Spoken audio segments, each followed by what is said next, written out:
Thank you for joining us tonight, Tuesday night Bible study. We're glad that you're here with us. So we're going to pick up on something that we were talking about on Saturday.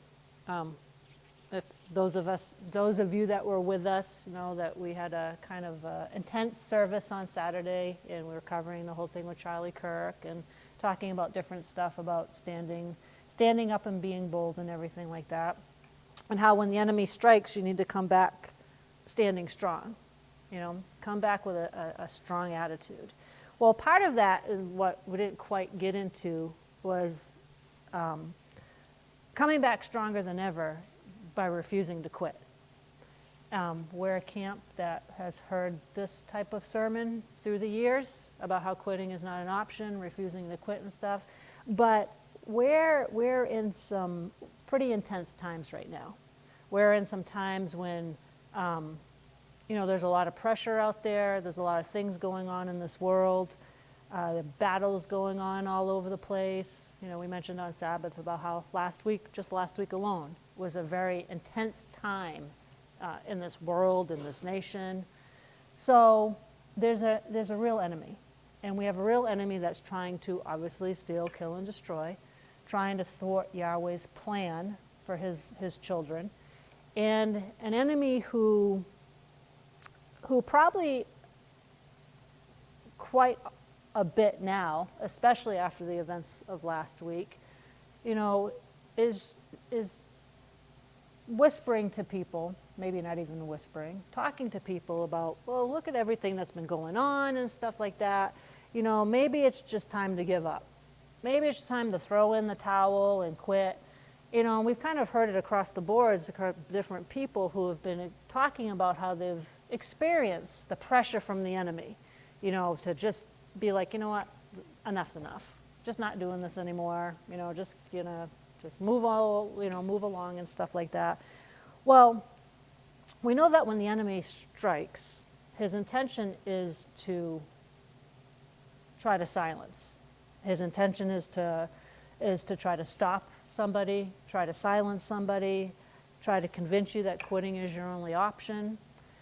But as sons and daughters of the Most High God, we were created not to quit. Okay, so that goes with my whole thing that I had started with the Overcomer series.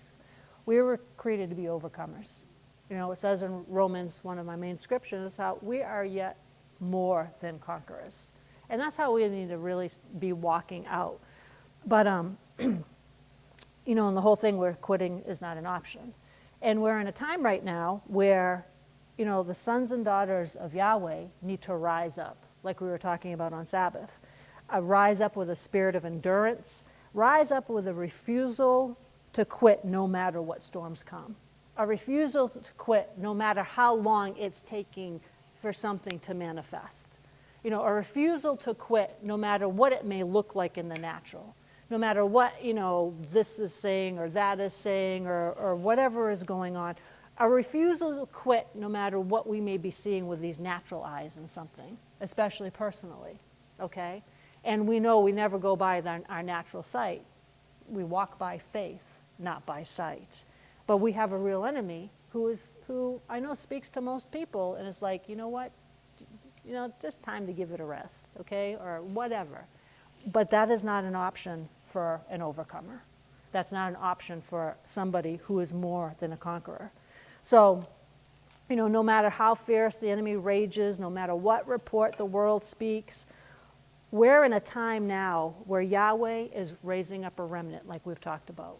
He's raising up a remnant who refuse to quit, who will go in and step into the promise no matter what. So, one of my other main scriptures that I had been using when I started this series was in 1 John 5. We'll just do verse 4. It says, "For whatever is born of God is victorious over the world, and this is the victory that conquers the world, even our faith." Who is it that is victorious over, that conquers the world, but he who believes that Yeshua is the Son of Yahweh? Okay, that's what an overcomer is. That is what a conqueror is all about. So the adversary's greatest weapon, the enemy's greatest weapon, well, one of his greatest weapons, okay, we know he has many weapons that he tries to use. Jordan talked about on Saturday about fear, okay, is one of his big-time weapons that he tries to use. Well, another one's discouragement. Okay, he tries to use discouragement. If he can convince you to quit, he doesn't have to fight you anymore. Okay, if he can convince you to quit on whatever you're believing for or whatever you're standing for, if he can convince you to quit on that, then he's got you, okay? But more than that, just that, he's got the promise that was given to you. So, but we need to be carrying a refusal to quit. And that's what carries the mark of a true overcomer.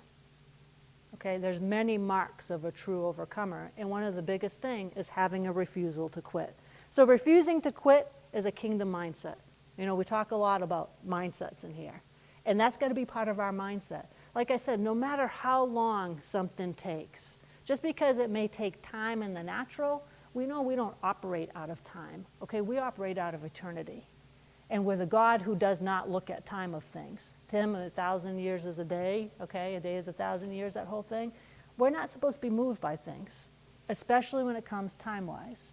And I know, I mean, personally speaking, you know, when it kind of looks like things are taking, well, it doesn't look like it is, okay?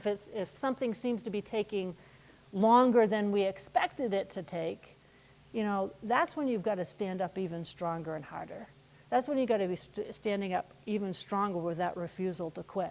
Because the enemy will try to use that time factor against people. Well, you know, it should have happened by now. It's been 10 years, okay? Should have happened by now. It's been 5 years. You know, nowadays with people, it's been a few months, okay? It should have happened by now. The enemy's always talking. You know, it's not going to happen, so you might as well just throw it in, okay? That's not how we operate. So, refusing to quit is a mindset. You think about Yeshua, okay? He demonstrated that, obviously, he demonstrated that on the cross. Okay, everything that he carried, the weight of everything that was on him, you know, think about it when he was even carrying it, okay? There's a reason why he had to press through all of that. He could have quit. He could have quit long before this. He knew what was going to come for him. He could have been like, no, not doing it, okay? I'm just not doing it. But what would that have done for all of mankind, okay? So he pressed on through. He did not quit. Okay, he pressed through. None of us have experienced what he experienced, okay? If anybody had an excuse, so to say, to quit, it was him. He pressed through betrayal, mockery, pain. And if you think about it, the silence of Yahweh, when Yeshua declared to him, it is finished, okay? By declaring it is finished, he had everything to be like, I'm not doing this. But he was the ultimate example of a refusal to quit. So the kingdom mindset doesn't say, you know, I'll try until it gets hard. The kingdom mindset says, I'll keep pressing until Yahweh's purpose manifests. Okay, the kingdom mindset says, I'm gonna keep believing for that healing until I receive it. Okay, I don't take no for an answer. You know, look at mom. Okay, mom is a classic example of refusing to quit. That will not quit. Does not take no for an answer. Keeps on pressing and fighting and going until she gets what she's believing for. Philippians 3:14 says, I press toward the mark for the prize of the high calling of Yahweh in the Messiah Yeshua. To refuse to quit is to live pressing forward, even when everything in the natural dimension is pressing against you. You know, and, you know, come on. That's where it really gets hard sometimes, when it's all pressing against you. But that's when we stand even stronger. You know, I know I've used this example many times, but, you know, it's an example that was real for me in an experience of this, you know, believing for a child for 10 years, okay? There's times the enemy spoke, you know, okay, year 1 came and went. Year 2 came and went. Year 3 came and went. Year 4 came and went. Okay. Now, even think about the whole thing from even looking at that, where I came from being an individual who didn't even want children. Okay, actually didn't like them, but I'm not that anymore. Okay. But, you know, there was an enemy that I had to fight against. There was times when, you know, it's been 5 years, not going to happen. Might as well just give it up. Might as well just quit, okay? And then keep pressing on forward with that. And it's like, no, quitting is not an option. What if at year mark 5, I had been like, nope, you know what, Scott, we're not doing this anymore. You know, I quit. Well, obviously, Australia wouldn't be here right now, okay? But sometimes, not sometimes, all the time, you can't look at the time factor. You can't look at, well, you know, I'm getting to be 40 now. I'm going to be 50 now. I'm getting to be 60 now, okay? We've already talked in here about how age is not a factor, okay? Age does not matter at all. What matters is our stance on things. What matters is the fact that we know that we're more than conquerors. And no matter what, we're going to press on until we get what we're believing for. So, it's about endurance. Actually, let's turn to Galatians. We know this one very well also. In Galatians, turn the wrong way. Galatians 6:9. And it says, let us not lose heart and grow weary and faint and act nobly in doing right, for in due time. Okay, that's what the enemy tries to use. He tries to use, you know, what does it say? Do not grow weary and faint. The enemy tries to use that. For in due time and at the appointed season we shall reap, if we do not loosen and relax our courage and faint. Okay? A true overcomer, a mark of the overcomer, does not lose heart, like this says. Does not lose heart and grow weary. Stand strong all the way to the end, because what does it say? In due time you will reap a harvest. In due time you will reap a harvest. And we're in times right now, Jordan talked about it on Sabbath, the acceleration of time. You know how we say, oh, it feels like time's getting faster, you know, going by faster. It is. But it's proven that it is because of how things are speeding up, okay? So we can't go by the time element. We've got to stand strong, and just like that says, do not grow weary in well-doing. For in due time, there's a season, and all of our seasons is right now. That's the stance of an overcomer. And if our seasons are right now, then that means harvest is right now. That's the stance of an overcomer. No, and anything that we're believing for, it's now. We have to see it as now, and we have to live it as now. It's all about endurance. So when Paul tells us in Galatians, do not grow weary in well-doing, you know, obviously, like I was just saying, that means there's going to be moments when the enemy tries to come and present weariness, okay, to see if he can get you to bite. Or present, your body feels this way to try to get you to bite. Because he knows the moment he gets you to bite, he's got you, okay? You know, whatever it is, if you bite on what he's offering you, he knows he's got you. And that's when it comes in with endurance. You know, Yahweh did not, we've heard Mom say this before, that Yahweh never called us to run a sprint. He's called us to run a marathon of faith. This is what it's about. It's a marathon of faith. And the prize is not given to the one who starts fast, but it's to the one who finishes strong. It's the one who finishes strong. Okay? You can run a race. I used to do track and field. I used to run races. And it was like, you know, when the guy yelled, you know, whatever he yelled, it was a long time ago, so I don't even recall what they yell now. But when they started the race, you took off running, and you ran till you crossed the finish line. You didn't stop halfway and let everybody else run by you.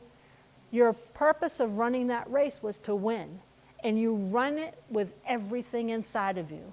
You know, I remember running some of the, especially like the 50-yard dashes, you know, those are a quick thing. And it's like, okay, as soon as you go, you're boom, everything in you to get to that finish line. And it's like, and that's what it is. You're running with all of your might. You're running with everything that's in you so that you get to the finish line before all the others. But if you're to stop, like I said, and you let all the other ones just run by you, and you don't even go to the finish line, you've quit. And you've lost the true prize. But the one who finishes strong, there's the reward. Okay, so, think of whatever you're believing for as running a race.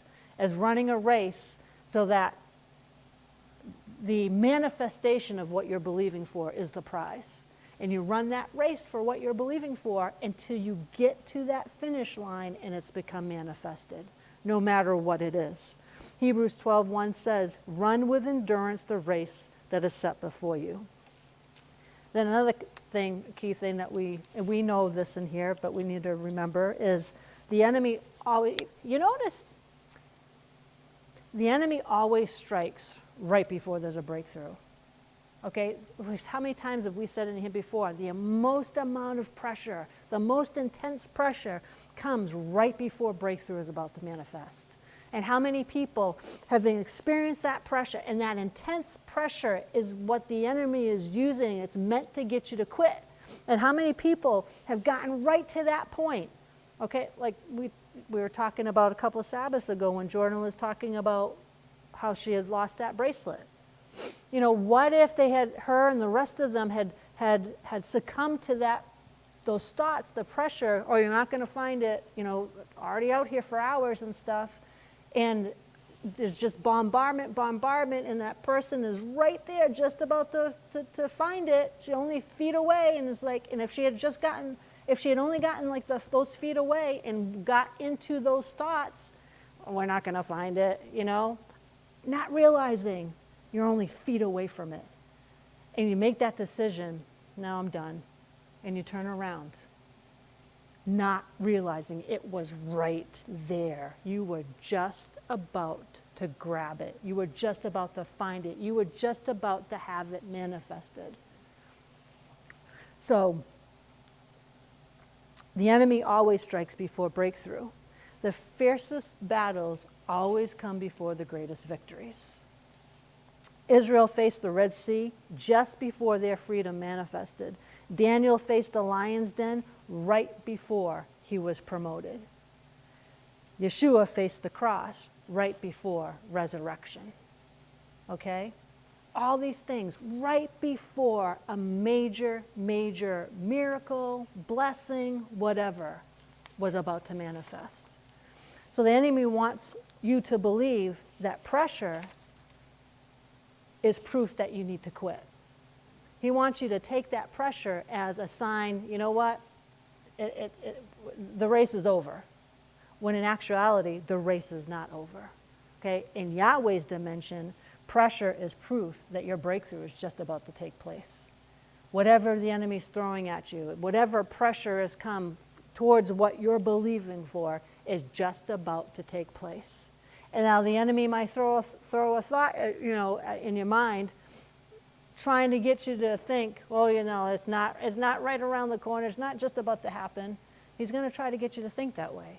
But that's when we've got to change our mindset, like we've talked about in here, and line it up with the kingdom mindset. Line it up with that. That's not how conquerors talk. That's not how overcomers talk. That we have a different stance. Sorry. This fly is an overcomer, I'll have to say. Anyways, that's why Galatians 6:9 says, in due season we shall reap if we faint not. Okay, the reaping is certain. It says it right there. It's a guarantee. As long as you don't grow weary in the well-doing, as long as you don't loosen and loosing and what does it say, you relax and you lose your courage and you faint, okay? As long as we don't do that, the reaping is certain. The only question is whether you will faint or fight, quit or continue.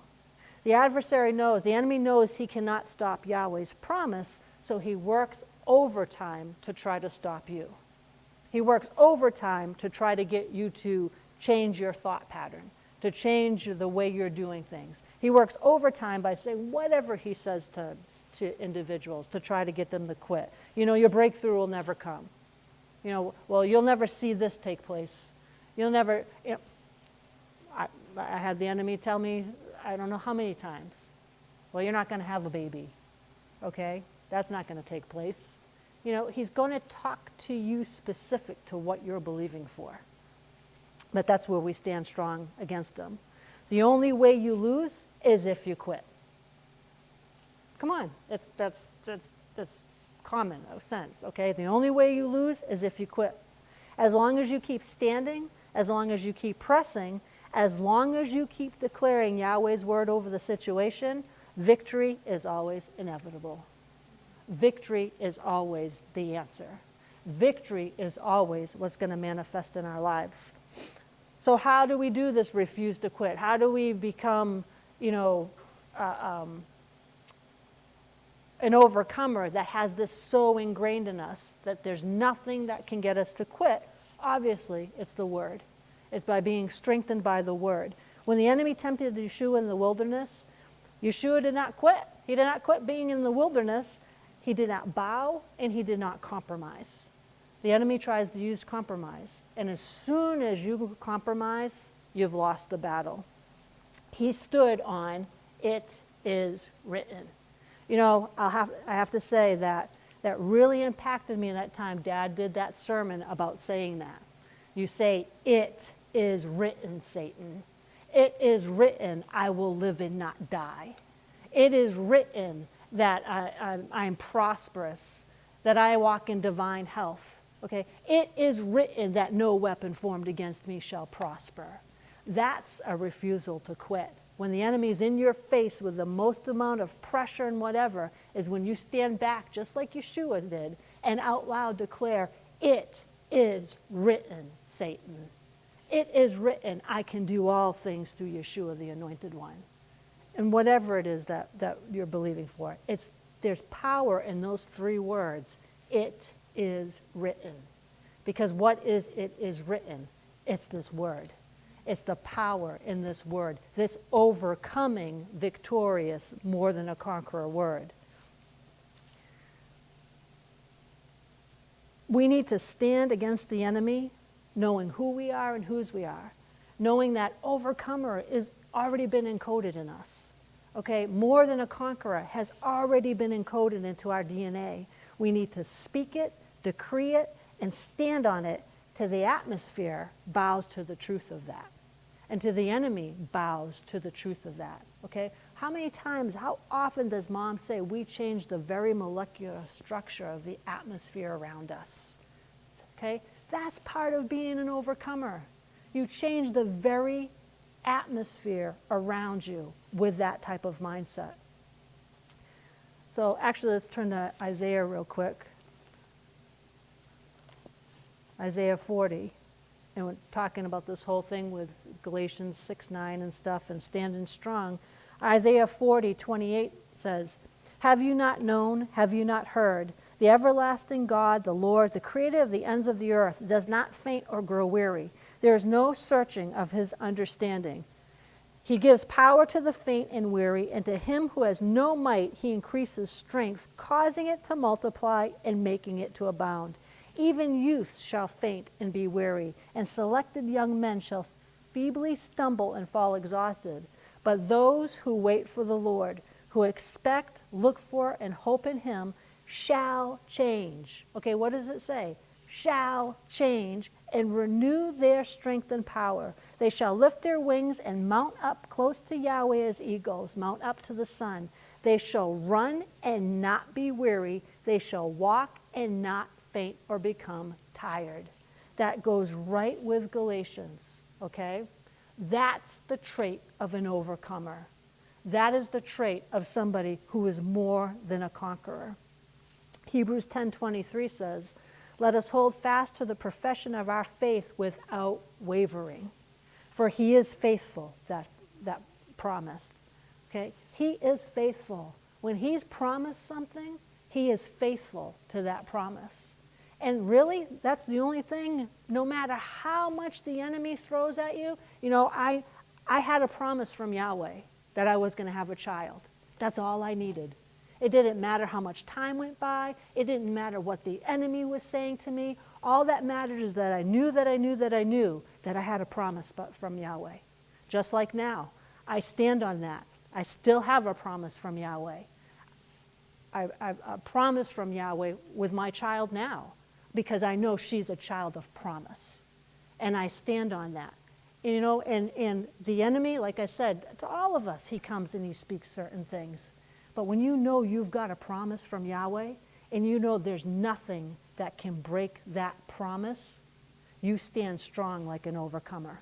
You stand strong with the mindset, I refuse to quit. I refuse to look at what may be going on in the natural. I refuse to look at or listen to what somebody may be saying about the situation. I refuse all that. And I stand on that promise that I've got from Yahweh. And I know that in due season, I will reap my harvest. So refusing to quit releases all of heaven. Okay? You've got the Almighty One backing you up. You've got all of heaven backing you up when you refuse to quit. You align yourself with heaven's endurance. Okay? Angels are dispatched to strengthen you, just as they strengthened Yeshua in the garden. Heaven backs those who will not retreat, who stand planted like a tree by rivers of living water. Psalms 125:1 says, "They that trust in Yahweh shall be as Mount Zion, which cannot be moved." Okay? Which cannot be moved. And it continues on to say, but abides forever. That's a true overcomer.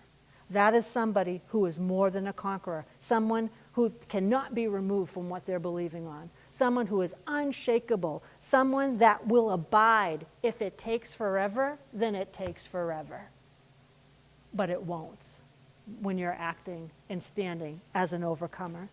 Quitting is a decision, okay? Obviously, it's a decision, but so is refusing to quit. Okay? They're both decisions. You always have two choices in a matter. You can either choose to quit or you can choose to not to quit. When you make up your mind that quitting is off the table, the enemy has no weapon strong enough to defeat you. When you make that quality decision, I am not going to quit. I am not going to quit. The enemy sees that, and he has no weapon strong enough to defeat you when you get that mindset. You know, that's why Mom talks about so often about how we need to anchor ourselves daily in the Word. How, you know, you start in the morning and you end at night. You have those bookends. That keeps your spirit fed and keeps your flesh under. Because the battle's in the flesh, okay? The battle's in the mind, but it's our flesh that we have to deal with. It's flesh that quits, not spirit. It's the flesh that wants to give up, not spirit. It's the flesh that wants to be like, you know what, for me, quitting is an option, not spirit. All right, spirit is quitting is not an option. It will never be an option. And that has to be in our vocabulary, in our daily declarations. I refuse to quit. Quitting is not an option for me. I remember, I don't know now, 7 maybe years ago, 6 or 7 years ago, one of our homeschool children, and I still have it to this day, and I have it right on my desk in my bedroom. And she had written some words and painted this whole thing and stuff, and in big letters she put, quitting is not an option. And I kept that, and I look at it, I see it every single day. And when I wake up and boom, actually it's right there. And it's a reminder for me, yeah, you know what, quitting is not an option. Quitting is not an option. And it's got to be ingrained in us. We got to speak these things out loud every day. We need to speak this stuff over ourselves, even when everything else feels opposite, okay? And we know that. When we don't feel like, you know, we feel our bodies don't want to praise and worship, that's when we praise and worship, even more so. You know, you get up in the morning, it's like, oh, I don't want, you know, your flesh is trying to tell you, you know, don't want to do these declarations. No, that's when you do opposite. And you do your declarations plus, okay? Or your body or your mind or whatever is like, oh, you know, I don't want to do this reading this morning. Well, you know what? You do opposite. You sit down and you do reading plus. Okay, that's an overcomer. That is somebody who refuses to quit, and it shows the enemy that you're serious. And an overcomer, just like Yahweh, sees the end from the beginning. You see the final result. You see the promise, not the challenge. you see the victory. Yahweh already wrote our victory, so don't stop in the middle of the chapter. Okay? We've talked so many times in here about how our lives are written. We write our stories. We write in our books. What chapters are we writing in them? Well, you know what? That all of our books end, the final chapter is victory. That's how Yahweh's wrote it. He's wrote it as victory, but don't stop in the middle of that chapter. Don't stop in the middle of that book. Okay? Keep on going until you get that victory. So like I said just a little bit ago, talking about Galatians, in due season you shall reap if you faint not. Okay? You shall reap if you faint not. That means your due season is on the calendar of heaven. Think about it. Think about you have your own little, Yahweh has a personal calendar with all of us, okay? You know, Jordan's personal calendar, we could have pictures of horses and mountains and everything in each month, okay? Mine would be oceans and wolves, okay? All of ours, would be, think of that. Think of it as Yahweh having his own personal calendar of you. And in that calendar, he's got it marked. Victory for Kelsey, manifestation for Kathy, victory for Peggy, okay? Manifestation for Tim, manifestation for Mark, all of us. These dates are marked in his calendar of what we've been believing for. We know it's already done because of what Mom's taught us about the fourth dimension. So these things are marked in the calendar. What you're believing for is in Yahweh's calendar. Already marked on that date, already done, already sealed. It's a done deal with him. It's got to be a done deal with us. Breakthrough is already scheduled. Manifestations of what we're believing for has already been written in that calendar. Healing is already set. Provision is already provided for. It's all marked on the calendar that Yahweh has for each one of us. But the key to that calendar, the key to seeing those things come to fruition is you don't faint before the harvest arrives. Quitting aborts the harvest, but endurance guarantees it. Kind of just like this fly. He's not going to quit, okay? But we don't get distracted by anything. Yahweh is raising up a remnant that hell cannot move. He's raising up a remnant of sons and daughters who are more than conquerors, who are overcomers that hell cannot move. A people who will not quit, who will not bow, who will not faint, who will not sell out, but a people who will endure, who will overcome, and who will finish strong. A people who will run that race and get to the finish line. And when they get to the finish line, you get like a prize basket or whatever. I was watching something, I think it was yesterday, and somebody had done something, and they handed them their prize was this box, it was actually really cute, this little gift box type of thing. And they opened the box, and they pulled out all of their prizes. It was money and a T-shirt. Well, you think of that when you get to the finish line of your race.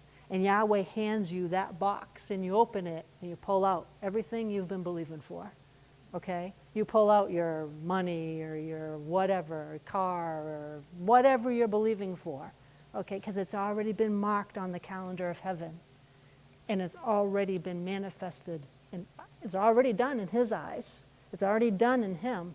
It's got to be seen that way in us. So when the enemy tries to whisper, give up, you answer back with the voice of faith. You answer back, I refuse to quit. You answer back, quitting is not an option for me. You answer back, I will reap my harvest. I will see the promise of Yahweh manifest in my life. I will see the promise of Yahweh manifest in my child. I will see the promise of Yahweh manifest in my job, in my business. I'll see the promise of Yahweh manifest. And I will not give up. Because what does the word say? Because the God who started a good work in you will carry it to completion. Okay, that's what the word says. He started a good work in all of us. And the word says he will carry it to completion. So we need to settle it in our minds and our heads or whatever and decree, we will not quit when pressure comes. We will not quit. I will not quit when my body is maybe feeling this way. I will not quit when Satan's trying to talk something to me. I will not quit when pressure comes, but I will press harder into the presence of Yahweh. I will not quit in the storm, for the one who calms the winds is in my boat. Okay? Quitting is not an option, and that's the stand of an overcomer. But in closing, I wanted to read, actually Holy Spirit had dropped it into me last minute, the whole overcomer, and part of that, and Mom talks to us about it quite a bit, is in Ephesians 6. It's the whole armor of God. An overcomer, a more than a conqueror, always has their armor on, 24/7. You declare the armor, I actually do say this every single day, confessing out the armor of God in the morning and at night, and you figure, well, it covers the whole 24-hour cycle, okay? You'll live in that armor. But this is the trait, one of the characteristics of being an overcomer, is always having our armor on. So Ephesians 6:10 says, in conclusion, be strong in the Lord. Be empowered through your union with him. Draw your strength from him, that strength which his boundless might provides. Put on Yahweh's whole armor, the armor of a heavy-armed soldier which Yahweh supplies, that you may be able successfully to stand up against all the strategies and the deceits of the devil. For we are not wrestling with flesh and blood, contending only with physical opponents, but against the despotisms, against the powers, against the master spirits or the world rulers of this present darkness, against the spirit forces of wickedness in the heavenly supernatural sphere. Therefore put on Yahweh's complete armor, that you may be able to resist and stand your ground on the evil day. Quitting is not an option. I will not quit. Because I am standing, I am able to resist and stand my ground on the evil day of danger. And having done all the crisis demands, I stand firmly in my place. Okay? That's the sign of someone who does not quit. Standing firmly in my place. Stand therefore. Hold your ground, having tightened the belt of truth around your loins, and having put on the breastplate of integrity and of moral rectitude and right standing with Yahweh, and having shod your feet in preparation to face the enemy with the firm-footed stability, the promptness and the readiness produced by the good news of the gospel of peace. Lift up over all the covering shield of saving faith, upon which you can quench all the flaming missiles of the wicked one, and take the helmet of salvation and the sword that the Spirit wields, which is the word of Yahweh.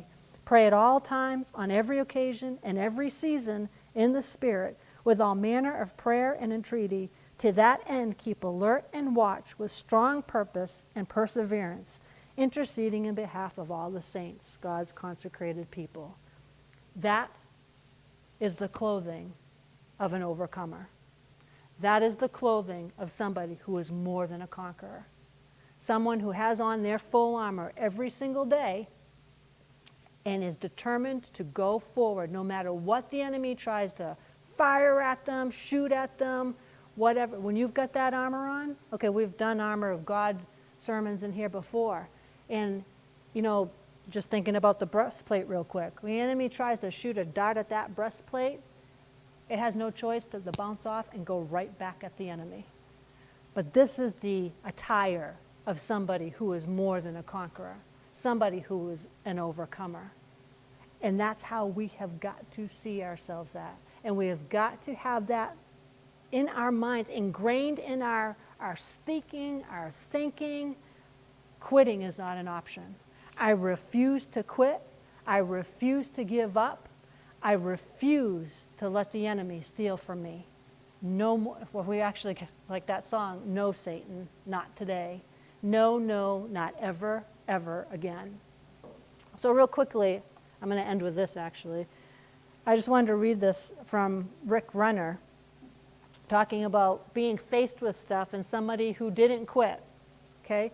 A little bit into this, I thought, okay, well that might have been like, yeah, I think I'm going to take an alternative route on this one. But he uses 2 Corinthians 11:26, and it says, in journeyings often, in perils of waters, and perils of robbers, and perils by my own countrymen, and perils by the heathen, and perils in the city, and perils in the wilderness, and perils in the sea, and perils among false brethren. Just halfway through that would be enough to get somebody to be like, I'm done, okay, I quit. So he starts out saying the difficulty of travel when we first moved to the Soviet Union cannot be exaggerated. For example, because the whole USSR was gripped with deficits multiple decades ago, people never knew if they'd be able to find gasoline for their car. In the town where Denise and I lived, there was rarely gasoline at the gas station. The only reason we could drive our car was that we found a man who filled the Russian army tanks with fuel. He siphoned gas on the side and sold it to drivers for $20 for 5 gallons. But starting out with a tank of gas was no guarantee that you'd make it to your destination. You could be en route to some destination with a full tank of gas at the onset, but along the way, when you needed to refill, you would drive into gas station after gas station that had big signs on the pumps that read, closed, no fuel. It was a definite challenge to travel by car. Then there were the trains. Russian trains today are beautiful and a delightful experience, but back in those early days after the fall of the Soviet Union, passenger trains were filthy. Now he gets into a little descriptive thing here, okay, and this is the part where I thought, yeah, I might have been like, I am not getting on this train. A person nearly needed waiters to go into the restroom because the urine was so deep on the floor of the toilet stalls. Drunks drank vodka like water, drunken people physically fought each other, gypsies roamed the train cars and robbed travelers, and cockroaches scrambled across the floors. In addition, the trains rarely ran on schedule, which meant there was a strong chance you would show up late for whatever kind of meeting you were trying to get to. It only cost about 25 cents to take a train back in those early days, but you more than paid for the inexpensive ride by having to put up with the inconveniences, the filth, the thieves, and the drunken fights. Add to that the frequent delays, and it took hours upon hours in the most unpleasant conditions to reach a destination by this mode of travel. Finally, there was traveling by airplane. Today, Russia has some fine world-class airlines, but in the early 90s, getting on a Russian airplane was a real adventure. I actually experienced times when I was seated next to someone who had a dog or a goat on the plane with him. And the food, if you could call it food, was nearly thrown at you by flight attendants who didn't know anything about serving customers. I was once on a plane when the engines caught on fire, and on another flight, the flight attendants actually warned us that there would likely be a drop in cabin pressure because one of the doors had a broken seal. Furthermore, ticket agents took bribes in those days and oversold seats on planes. One time I was on a plane that was so overloaded, a nursing mother was seated in the cockpit, and the kitchens had people seated on the cabinet countertops and on the kitchen floors. My seat, which had been reserved and purchased in advance, was occupied by someone else when I arrived on board. So the flight attendant seated me in the coat closet on top of a crate of Pepsi bottles, which was crammed next to a rose bush that someone was taking to his home in the next city.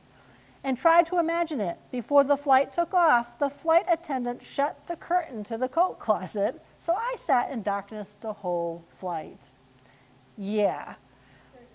By the end of that flight, my bottom felt sore from being poked by pop bottles, and my arms were scratched all over by the thorns on that rose bush.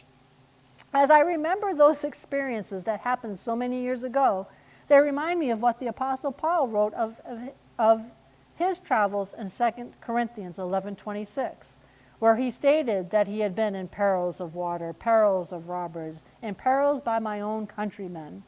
In this verse, Paul repeats the word perils 7 times as he tells about what he faced as he traveled in his apostolic ministry. The word perils is from the Greek word kindunos, which simply means danger, telling us that traveling to preach the gospel in the 1st century AD was often a dangerous affair. First, Paul says that he faced perils of waters. The word waters is potamos, which is the Greek word for rivers. Hence, we know that there were moments in his travels when Paul and his team had to cross dangerous rivers that could have jeopardized their lives. Dry riverbeds in that region of the world quickly swelled to overflowing during flash floods, a constant danger to those who were traveling by foot. Second, Paul says that he faced perils of robbers. The word for robbers is listes, and it depicted bandits that lay alongside the roads and robbed those who were traveling alone or in small groups. According to Paul's testimony in this verse, he faced bandits at some point during his apostolic journeys. Third, Paul says that he faced perils of my own countrymen. The word countrymen is the Greek word genos, which is where we get the word genes. Paul was like Genes, genes. Paul was saying that he had been in danger at the hands of people who were from his own ancestry. We know by reading the book of Acts that the Jewish community continually assaulted Paul and his team and put them in great danger. We're only 3 into it, okay? Yet this guy did not quit. Fourth, Paul says that he faced perils by the heathen. The word heathen is ethnos, and it referred to pagans. The pagan world was fiercely opposed to the message Paul and his companions preached. As we read in the book of Acts, they were often confronted with dangerous situations at the hands of pagans. Fifth, he says, perils in the wilderness. The word wilderness in Greek is heramia, and it denotes an isolated desert place. Such places were often confronted when one traveled by foot, and they could often prove to be dangerous because there was little water and no sustenance. Sixth, Paul says that he faced perils in the sea. Acts 27 records one concrete dangerous event that Paul faced while he was at sea. However, 2 Corinthians 11:25 says that he suffered shipwreck 3 times. That means there are 2 shipwreck events that are not even recorded in the book of Acts. Seventh, Paul says that he faced perils among false brethren. The key to this phrase is the word false, the word pseudos, which implies the idea of pretend brothers. They feigned to be in Yeshua, but in fact they were not. Perhaps they were spies or other enemies sent into the church to try to obtain information about Paul and his team. The text does not make it clear who these particular false brothers were, but it makes it clear that they were a peril to Paul's ministry. In all 7 instances we've seen, the word peril is the word kendunos, the Greek word for danger. This tells us that traveling as a gospel preacher in Paul's time was not always grand and glorious. There are constant threats, which have to be held off with faith and a determination to proceed regardless of the risks involved. Much of what Paul faced in his travels is not even recorded in the book of Acts. As I faced my own struggles in the earlier years of ministering in the former USSR, I took courage from Paul's testimony in 2 Corinthians 11:25. I am certain that ministers of the gospel over the past 2,000 years have read these words and have similarly taken heart that their own particular struggles were not unique. And if that Paul could face such threats and go on to minister in Yahweh's power and anointing, they could do it too. Today I want to assure you, you can do whatever Yahweh has told you to do. The devil may try to thwart Yahweh's plan for your life or hinder you along the way, but if you'll stay in faith and keep pressing forward, these obstacles will move aside and you will do exactly what Yahweh has told you to do. I would encourage you to read the rest of 2 Corinthians 11 to see what else the Apostle Paul encountered as he traveled to do the work of the ministry. The devil tried to oppose him, hinder him, and thwart him from making progress in every way possible. But Paul pushed through each attack and every moment of opposition, and he did precisely what Yahweh called him to do. Let that be your testimony also. Amen. That is an overcomer, a more than a conqueror, a somebody who had a refusal to quit. And that's who we need to take after. Amen. Well, thank you for everybody joining us out there on Facebook. I hope you got something, and we will see you on Sabbath at 11 a.m. Till then, have a great week.